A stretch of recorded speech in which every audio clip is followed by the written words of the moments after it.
Nicholas Bornoils of Capital Link, and I would like to welcome everyone to our podcast series, Riding the Waves of a Lifetime. This Capital Link podcast series gives us the opportunity to interact and discuss with industry leaders, maritime industry leaders, who share with us life and career experiences as well as their unique insight into the industry's challenges, opportunities, risks, and direction. And we are delighted today to discuss with Mark Berglund, the Chief Executive Officer of Pacific Basin. I know Matt for a long time, going back to our New York days. I always had a lot of respect for him, and he's one of the people who have made a very positive contribution and impact on the industry. I'm not going to go through Matt's CV, but I will mention a couple of things which I find very interesting. First of all, Matt has done it all in a way. I mean, he has worked as a group controller, chief financial officer, head of crude operations, chief operating officer, and of course, for the last 9 years, he has been the chief executive officer of Pacific Basin. And he has had, and I hope we will discuss that, a transformational impact on Pacific Basin. When he went there, the company had 34 ships owned. Now the owned fleet is over 110 vessels, plus a lot more that they charter in. So Matt has worked for companies, names that we all know, the Stena Group, Concordia Maritime, Overseas Shipholding Group, that's where we got to know each other from New York, Chemoil Energy, Pacific Basin for the last 9 years. And he has been in Europe, in Asia, in the US. He has worked in Sweden, the United States, Singapore, and Hong Kong. So Matt is a man of the world, as you know, perfectly fitting for global shipping, which is a global industry. So I would like to welcome him, thank him for being with us. And Matt, I wanted to start our interview asking you, how did it all begin? How did you get into shipping? Was a coincidence, really, and thank you, Nicholas, for that kind introduction. I was growing up in Gothenburg, Sweden, and I was studying there, and I had many jobs during my school days, but a lot of Gothenburg companies came to the business school soon before I graduated for a jobs fair.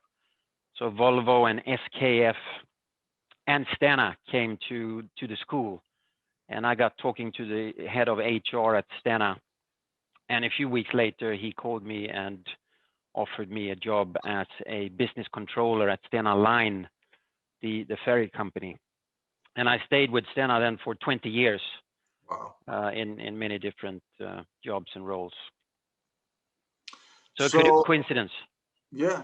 So I see Volvo on one side of the transportation industry has been after you from the very beginning.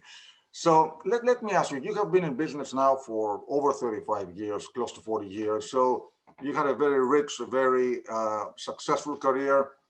If I can ask you, what do you consider major milestones in your career so that we go along with the theme, riding the waves of a lifetime?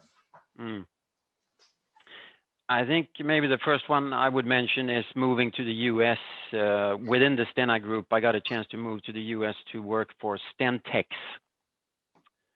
It was a 50-50 joint venture between Stena and Texaco, a fantastic arrangement where at Stena we had first call on all of Texaco's crude and product tanker transportation worldwide, and Caltex's as well. So a very creative solution for Texaco's transportation needs. We sat at the Texaco trading floors when I was based at their headquarters in New York, first as the vice president and then as the president of that company. And one, our family kind of got a taste for the international life and living abroad. And secondly, I felt that I learned shipping also from the customers, from the oil trader side, from the charter side, so to speak, and understood the value of that. I had learned ship owning and operating from Stena, but Stentex taught me the charter side. So that I would say is one milestone. second one, which I felt was a great achievement for me, was creating and listing what was called Arlington Tankers Yes, of on course. the New York Stock Exchange 2004. Kind of early days of the strong cycle, and it was a very successful IPO, the first shipping IPO in a long time. We spun off 6 tankers from Stena. And I learned a lot about the capital markets, good and bad things about the capital markets by that project, but it was very,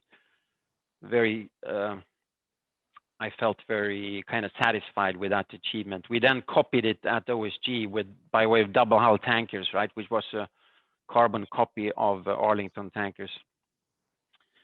And of course, I would be remiss not to then mention the privilege of being offered to become the CEO of Pacific Basin, my current job for the last 9 years. We have tremendous team here, and I think, in my view, the company has the world's best platform and business model within Handysize and Supramax tankers. So those 3 things stand out, I would say.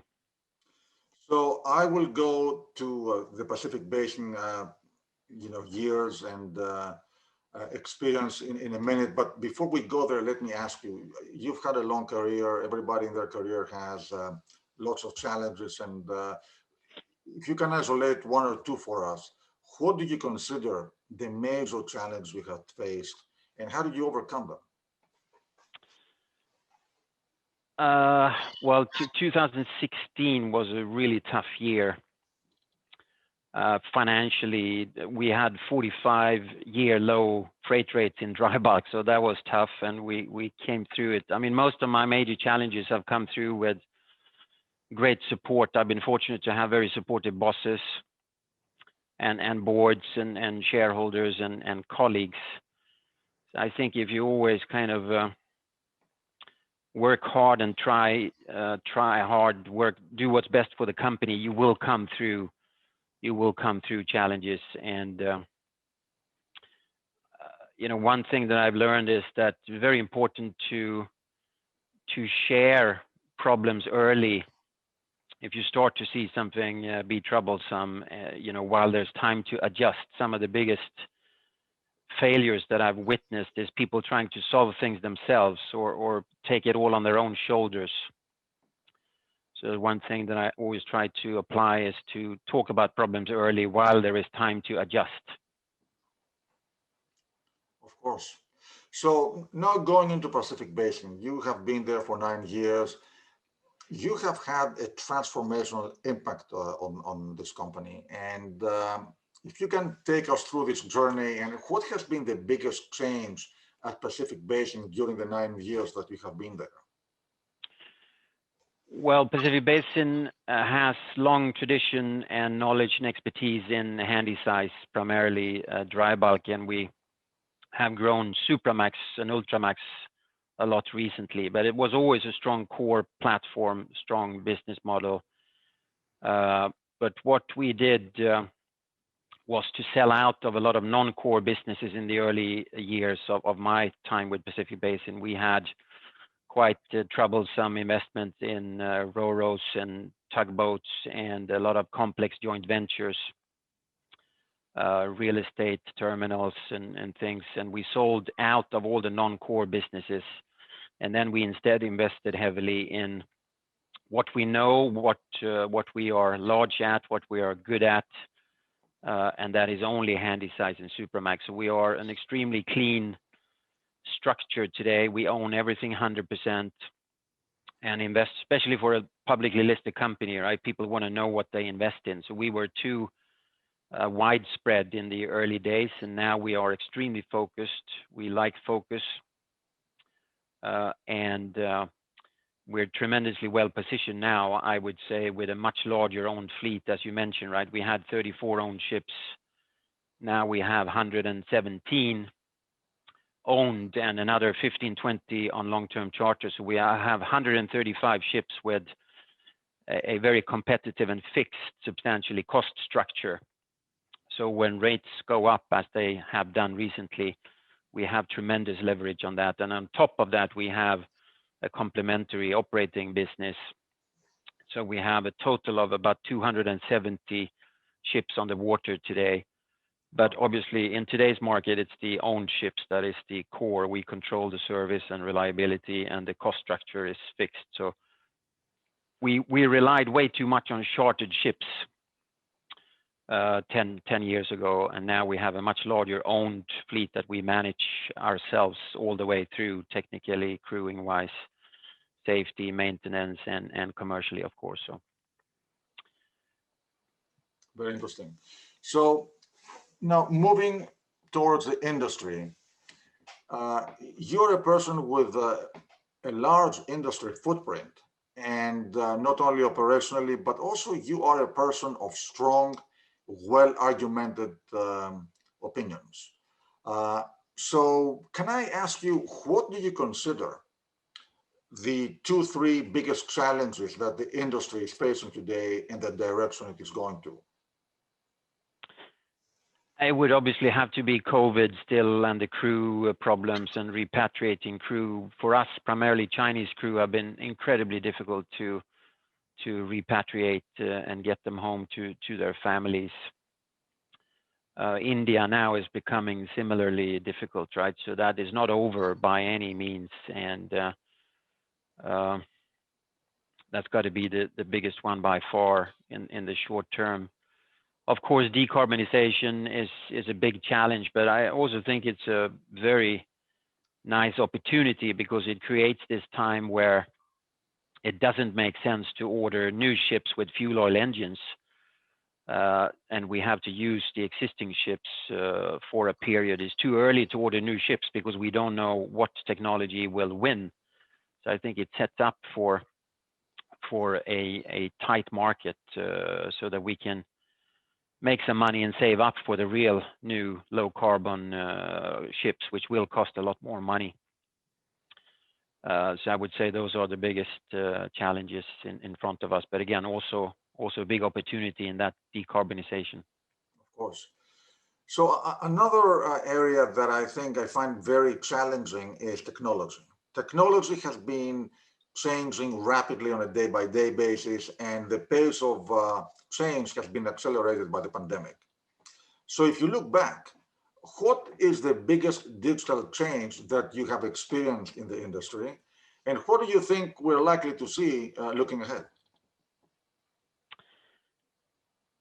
I think maybe the speed is the biggest change.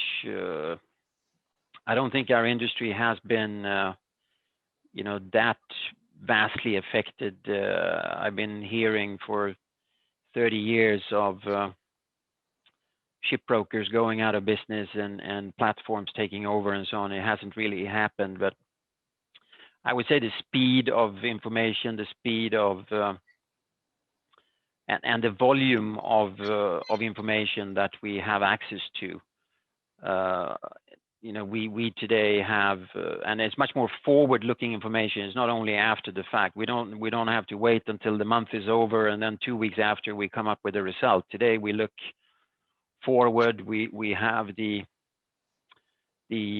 vessel information and the cargo information much more forward-looking on an up-to-the-minute basis. We have a daily P&L here that's automatically updated, looking not only for the current month, but also for the month ahead and so on. And I only see more of that going forward. And we're using all this information to fine tune and to optimize everything from fuel consumption and trying to learn commercial kind of conclusions from how the fleet is positioned going forward, etc. So, but what I really like about this business is that it's still a people business. So relationships still really makes a difference, and it always will be. And I'm very happy for that to be the fact. So, absolutely. And by the way, you just brought me to the next question that I wanted to ask you. Technology, starts the discussion about automation, and suddenly automation may supplant the human factor. But up to what extent? And as you mentioned, at the end of the day, the human factor may be involved in a different way, but it's always indispensable. So to what extent do you think we're going to see automation becoming a prevalent form in this industry? I think it will come. It is coming. I think in the offices, it can and it will take away the most boring, monotonous work of keying in invoices and things like that, right? So you can free up time for the office people to analyze more. Again, we have all this data, we don't analyze it enough. So we can get rid of boring, routine job. On the ships, I think what gets a little bit too little attention is how we can use technology for reducing incidents and increasing safety. I don't think that gets enough attention these days, when it's all about the environment is of course enormously important, and decarbonization is the future, but safety almost gets forgotten when everything is about the environment, right? So how can we use technology, sensors, and so on to avoid machinery blowing up, to avoid incidents, to have more alarms or whatever, right? So I wish we would see more attention on that and use the technology for safety improvements. So if I go to the next topic, let's talk about company culture. I think that is a vitally important ingredient for a successful company. And I think, this starts from the top.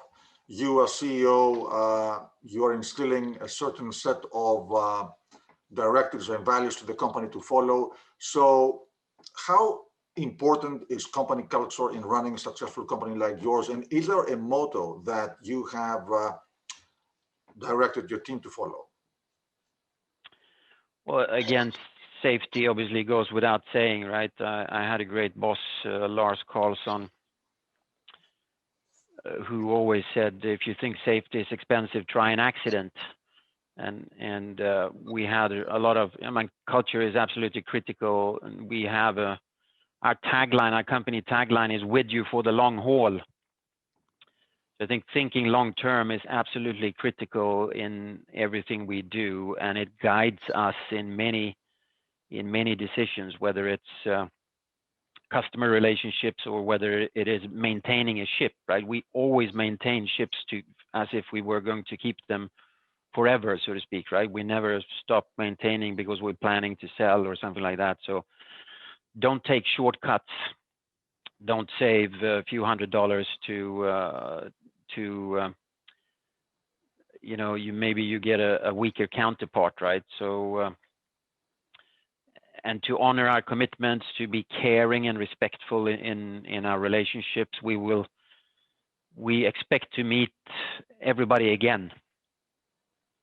And that should guide how we behave, right? So repeat business is a very profitable kind of positive circle. So always treat your counterparts with respect, and as if you're going to meet them again. Mats, what a wonderful way to put it. And you're absolutely right. I think it goes back to what you were saying. Shipping is a people business, and repeat business is great, but you can only have repeat business if your customers really believe in you and they come back. So that's a terrific foundation. Now, as the CEO of shipping companies, you have always been on the go. Of course, the last year or so with the pandemic, I think we have all been kind of grounded. But I was wondering, how do you balance personal life and business life, knowing that you have to travel all over the world? And of course, now you have announced that at the end of July, you will be going back to your native Sweden, retiring from the CEO position of Pacific Basin. So what is in your agenda for you post-Pacific Basin? Well, how to balance on your first part of that question, I am very fortunate here to have tremendously talented people around me that I trust 100%. So that reduces stress, right? So when you know that you can trust your colleagues. So we have a lot of people here at Pacific Basin who have worked with us for 20, 30 years, and they are extremely good at what they do. And as I said, we're focused on only doing one or two things, right? Handys and Supras. So that allows us to know what we're doing. And I think that's also a good way to reduce stress. But I am also very fortunate to have a super supportive wife who have been with me. We've been together since high school. Oh. So she helps me to relax. And then I always find exercise a super good way to work some steam off, so to speak. So sports and exercise is a very good way to balance. And going forward, I hope to do more of the latter and a bit less work, right? So I don't plan to take another full-time job, but I do plan to stay involved in a couple of different ways, and but more sports and outdoor things, and a bit less time behind the computer screen. By the way, I remember coming to your office in Hong Kong. I haven't seen that in many offices, that you have an exercise room right in the office. So I'm sure that you avail yourself of it quite frequently. Yeah, we also have great nature here, right outside our door here, so people go out and jog and so on. And I think we encourage that a lot. It's a good way to relax. So you have built a great career, very successful, lots of things to reminisce. Reflecting back, if you were to give an advice to a younger self, to your younger self, what would that be? Would you do things the same way again? Yeah, I think I would. I tried to not worry too much, so to speak. I would kind of do it all over again.